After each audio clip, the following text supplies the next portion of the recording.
एक आदमी अपनी लवर को प्रपोज कर रहा होता है।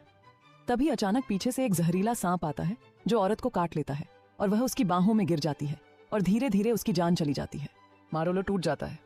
अब वह बस मारिया की बॉडी उसके पिता को दे सकता है। बिजली चमकती है और गरज के साथ बारिश होती है और मारोलो जमीन पर गिर जाता है। एक अजीब बूढ़ा आदमी अचानक आता है और पूछता है कि क्या वह मारिया को फिर से देखना चाहता है। मारोलो बेशक मान जाता है। बूढ़े आदमी की उंगलियों के एक झटके से एक दो मुंह वाला सांप हवा से प्रकट होता है और उसे तुरंत काटकर मार डालता है। जब वह होश में आता है तो वह खुद को मरे हुओं की एक अजीब दुनिया में पाता है। फिर एक गाइड उसे उसके परिवार को ढूंढने ले जाता है। यह मरे हुओं की धरती में मेमोरियम की जमीन है जो जिंदगी और खुशी से भरी है।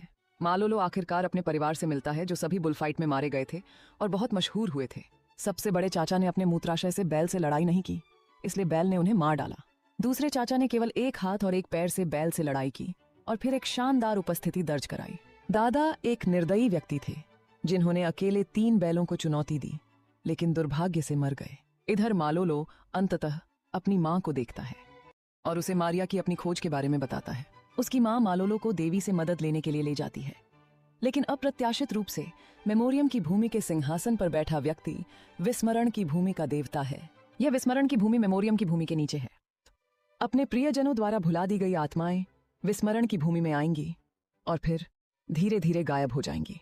देवता विस्मरण की भूमि के मौत के षड्यंत्रों से थक गए हैं, इसलिए जब मालोलो अभी भी युवा थे उन्होंने देवी के साथ एक शर्त लगाई। उन्होंने शर्त लगाई कि मारिया को पहले कौन पा सकता है, मालोलो या हुआजिंग। यदि मालोलो जीत जाता है तो देवी मेमोरियम की भूमि पर शासन करना जारी रखेगी। अगर हुआ जिंग जीत जाता है तो लैंड ऑफ ऑब्लिवियन पर राज करने वाला भगवान लैंड ऑफ मेमोरियम पर कब्जा कर लेगा। इस शर्त को जीतने के लिए भगवान ने न सिर्फ हुआ जिंग को एक अमर मेडल दिया, बल्कि अपने 2 मुंह वाले सांप से मालोलो को भी मरवा दिया।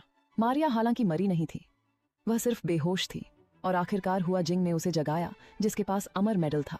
चूंकि मालोलो सच में मर चुका था, इसलिए शहर की सुरक्षा के लिए उसके पास हुआ जिंग के शादी के प्रस्ताव को मानने के अलावा कोई चारा नहीं था। देवी को शर्त हारने की वजह से लैंड ऑफ ऑब्लिवियन जाने के लिए मजबूर होना पड़ा। मालोलो सच जानकर गुस्से में था, लेकिन चूंकि दूसरा पक्ष भगवान था इसलिए उसका गुस्सा शांत था। इसलिए वह देवी के पास जाने और भगवान पर धोखा देने की रिपोर्ट करने के लिए तैयार हो गया। हालांकि सिर्फ वही लोग लैंड ऑफ ऑब्लिवियन में जा सकते हैं जिन्हें उनके अपने भूल गए हैं, जहां देवी रहती हैं।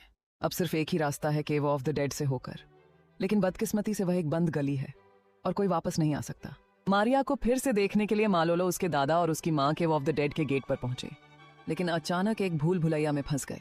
3 बड़े पत्थर के गोले दिखाई दिए और मालोलो का पीछा करने लगे। गोलों को अपनी ओर आते देखकर मालोलो ने चालाकी से उन्हें टकरा दिया, जिससे भूल भुलैया का मिशन फेल हो गया। फिर केव गार्ड एक लंबी तलवार में बदल गया और मालोलो पर वार किया, लेकिन तलवार टूट गई। पता चला